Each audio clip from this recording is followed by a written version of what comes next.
ملکی معیشت کے حال اور مستقبل کے حوالے سے خدشات اور تحفظات برقرار ہیں۔ معاشی استحکام سے معاشی ترقی کے سفر کے لیے ضروری اقدامات درکار ہیں۔ اسٹرکچرل ریفارمز درکار ہیں، جن کے لیے بین الاقوامی ادارے ہی نہیں بلکہ خود اسٹیٹ بینک کی مانیٹری پالیسی کمیٹی بھی حکومت پر زور دے رہی ہے۔ گزشتہ تمام حکومتیں IMF کے پروگرام میں گئیں، اور پیپلز پارٹی ہو، نون لیگ ہو یا تحریک انصاف ہو یا ایک بار پھر نون لیگ ہو، سب نے یہی دعویٰ اور وعدہ کیا کہ یہ IMF پروگرام پاکستان کا آخری IMF پروگرام ثابت ہوگا، مگر ہر دفعہ ہی یہ دعویٰ غلط ثابت ہوا اور وعدہ وفا نہ ہوا۔ اور اس وقت پاکستان 2027 تک IMF کے 26ویں پروگرام میں ہے، اور پھر سوال اٹھ رہا ہے کہ جب ستمبر 2027 میں IMF کا یہ پروگرام ختم ہوگا تو کیا پاکستان کو ایک بار پھر IMF کے ایک اور پروگرام میں جانا پڑے گا اور 27ویں دفعہ IMF کی چھتری کے نیچے آنا پڑے گا؟ شہباز رانا کی خبر کے مطابق حکومت نے اس حوالے سے غور شروع کر دیا ہے کہ ایک ایسی حکمت عملی بنائی جائے کہ $7 ارب کے اس IMF پروگرام کے بعد پاکستان کو دوبارہ IMF کے پروگرام میں نہ جانا پڑے۔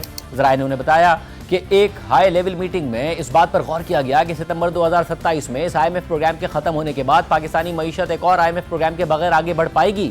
فوری ریفارمز کے بغیر، زر مبادلہ کے ذخائر بڑھائے بغیر اور ایکسپورٹس بڑھانے کے لیے انڈسٹری کی ویلیو چین بنائے بغیر یہ خطرہ موجود ہے کہ پاکستان کو IMF کے ایک اور پروگرام میں جانا پڑے گا، اور یہ اسیسمنٹ خود پلاننگ کمیشن آف پاکستان کی ہے۔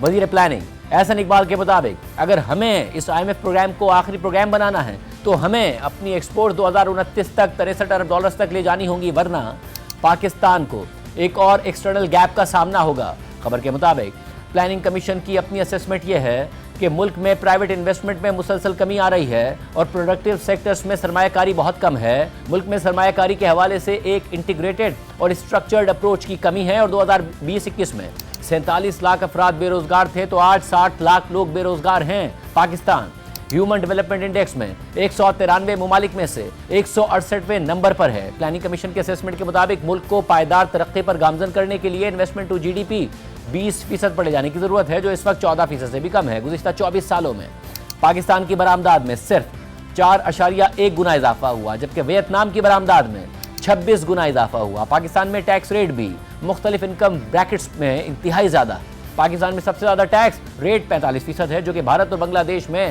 30% ہے، اور ملک میں بزنس سرگرمیوں کو بڑھانے کے لیے اس ریٹ کو نیچے لانا ہوگا۔